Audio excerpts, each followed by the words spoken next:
Hello, everybody. Welcome to our new episode of the TOBBCAST. Today, I have Ali with me. Welcome, Ali.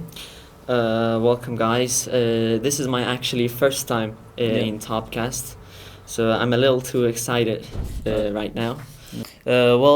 Actually, guys, we're going to go through our journey, and it's going to be more of a dialogue, and we're going to speak about our experiences, and hopefully our viewers at home can also pick up something from this and maybe learn a couple of things that helps them get through their own language journey.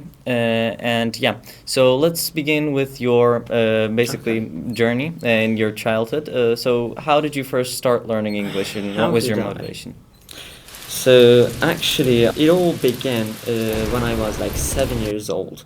Back in the time when I was a child, I used to play computer games. In that time, I mostly played Minecraft and a game called Portal 2. These two games actually added me a lot of stuff in English. Mm-hmm. So like, there's a game called Portal 2, like I said, and it is a story-based game. So that game, had, dialogues and cutscenes. Mm-hmm. And in those cutscenes, there's English dialogues. And also, in that time, there was, Turkish subtitles in that game also. And that was actually very beneficial to me because, like, I was, listening to the dialogues in-game. And I was, matching them with the, their Turkish words, with the Turkish subtitles. And because of that, I learned a lot of, new words from just that game.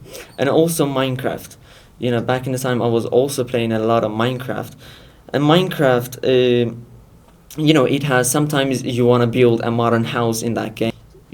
Sometimes you need tutorial in that game. For example, how do you do that, or how you can build a, modern house, like I said. And because of these, I was always, checking out on YouTube, watching those YouTube tutorials added me a lot of things. Because, like, again, back in that time, there wasn't, too much, Turkish channels that were, reviewing, in Turkish language.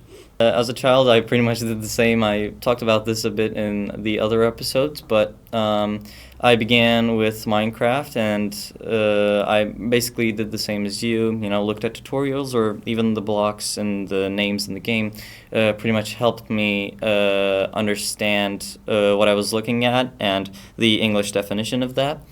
And also, like, dialogue-based games, like you said, Portal 2, and also basically TV shows, movies, etc. They all basically help us gather knowledge about the language we want to learn while we do it basically subconsciously. And I would definitely say that some people look at these basically English learning journeys and think, oh, I must do this or do that, or I should watch movies. No, I should play games. I believe you shouldn't think of it that way. Instead, think of it as, what do you like to do in your free time? What do you enjoy doing, or what do you spend a lot of hours on? Take that and try to integrate that into your language learning experience. Basically, turn it into something you enjoy, because, we enjoy games, that we definitely do. Of course. But I mean, some people may not enjoy video games as much, or maybe not enjoy movies. So choose whatever you enjoy. If you like to do, I don't know, any hobby that, so let me give an example. I really liked mechanical keyboards. It's a very niche hobby, and I was really into building mechanical keyboards.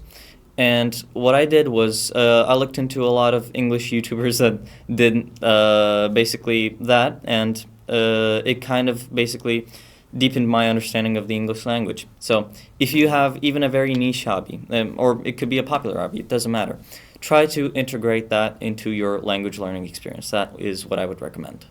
What about you? What do you think? Like you said, even though if you have a niche or a popular hobby, I think you should integrate English language into your all of your hobbies. Because, like, I'm gonna give an example for myself. I started making music or producing music like 1.5 years ago. And actually, music production is something that is very, like you said, niche. In Turkey, there isn't not enough tutorials, or there's not that much of informative videos on YouTube or any platform that I have ever seen. So because of that, I have to, I'll just watch those English tutorial videos again. So yeah, that's actually all.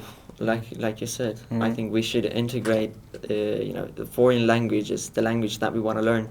We have to integrate it into our lives to, get, best benefit from it.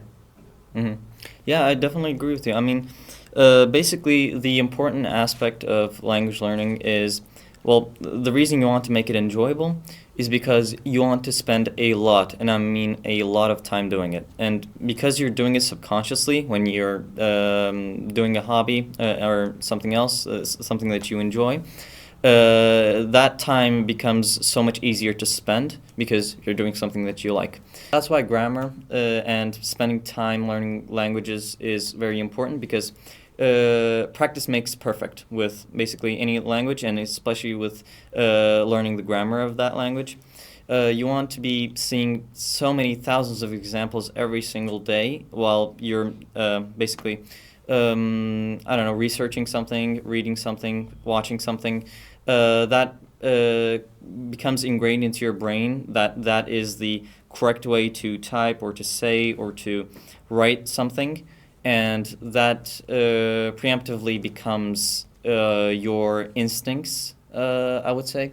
So when you see a text or when you see a sentence somewhere, you basically automatically scan that sentence and check if that is correct or not. And the best way to make that more accurate and more correct is to see many examples, correct and both incorrect. So that is why, listening to a lot of sentences, reading a lot of sentences, is incredibly important, because practice, again, makes perfect. Well, if you would ask me about tenses, past perfect, or stuff like that, I wouldn't be able to answer you which sentence has which tense or stuff like that.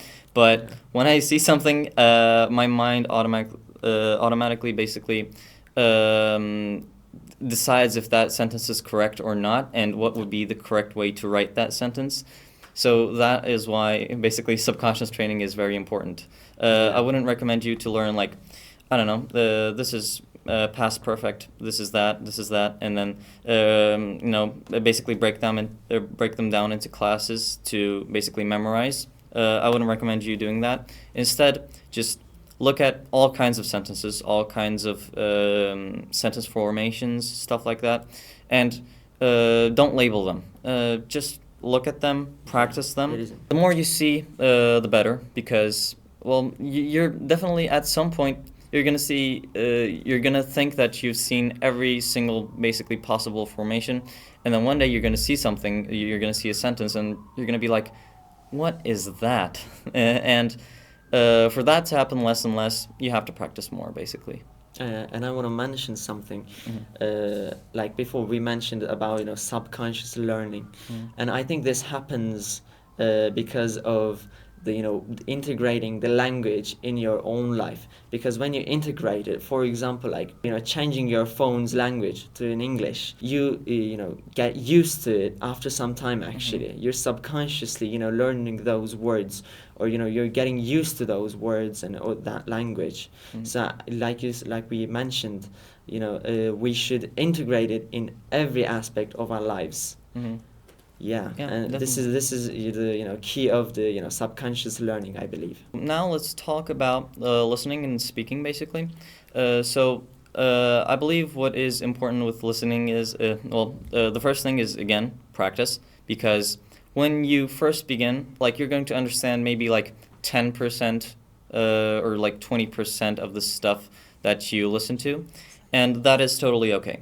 Even if you catch key things out of something, that is basically enough to just branch off and learn basically all of what the concept is. So when I was a little kid, I had a couple of videos, a couple of Minecraft videos actually, that I really liked to watch. Those were English videos, and I maybe watched those videos like 1,000 times. And well, the first time I watched it, I didn't understand much. I just saw the visuals, saw a couple of words, maybe understood like two, three. One of them was hello. But afterwards, when you listen again and again and again, maybe you catch something there, catch something somewhere else. You basically begin to branch off and understand the whole meaning of the sentence, whole meaning of a paragraph, and then it continues to grow through that. And at some point, basically you've gained enough experience to catch every single point made in a video. Again, sometimes you might miss something, and that is, again, totally okay. When we speak in Turkish, even, you might basically, when you're talking to someone, you might catch a point that somebody's trying to make. You know, you might not understand something, and it's basically the same with English. It's just a language. You have to gain experience with it, but do not blame yourself for not understanding something, because that is a thing that totally happens. How did you basically get good at listening? So as for me, actually, I didn't do anything too much extra to, get good at listening, sorry. I don't know where it came from. So yeah, actually the key of getting actually good at listening is like the other things, spending more time on it. Because as you spend, more time on something, you actually get better at some point. Mhm. This counts for everything, actually. Yeah, definitely. I mean, again, we've made this point a lot in the video, but the main thing that you have to do is just spend time with it, you know? That is why integrating it into things that you like is very important. That is why basically just kind of pushing yourself to spend time with that language that you want to learn is incredibly important, because in every aspect, that is the key point. And after that, everything else just basically comes naturally to you.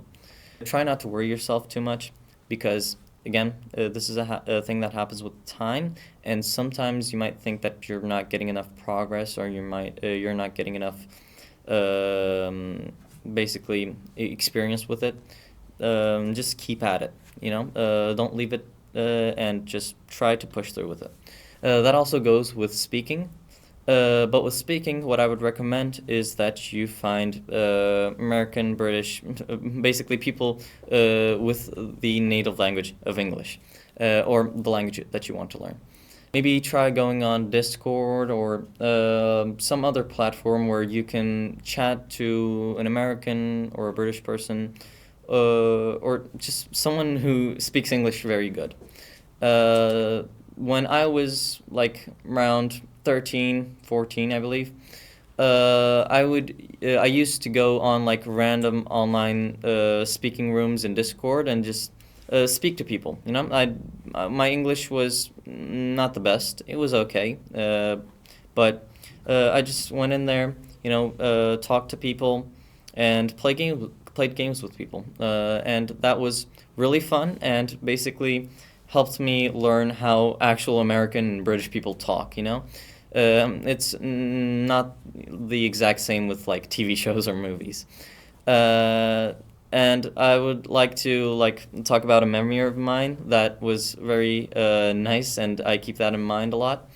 So there was a game called Blazing Sails that I really liked and enjoyed, and I went on Discord and tried to find someone to play Blazing Sails with, and I came across like 3 British guys, and we were chatting, we were playing the game, and after like an hour and a half passed, we were still talking, and the topic became like where I was from and where everybody was from basically, and they thought that I was American actually, which was, I don't know, it made me really happy that people would just naturally think I was American.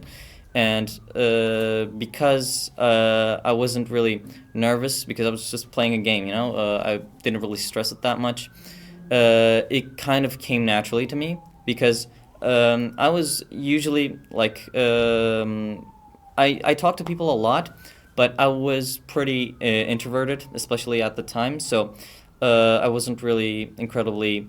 I wasn't really a great conversation carrier, I would say.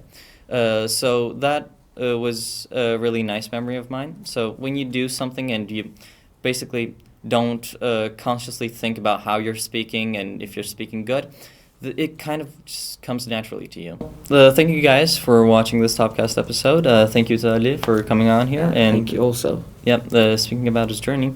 And thank you all for watching this video. And I hope to see you guys again in a new episode. Goodbye. Goodbye.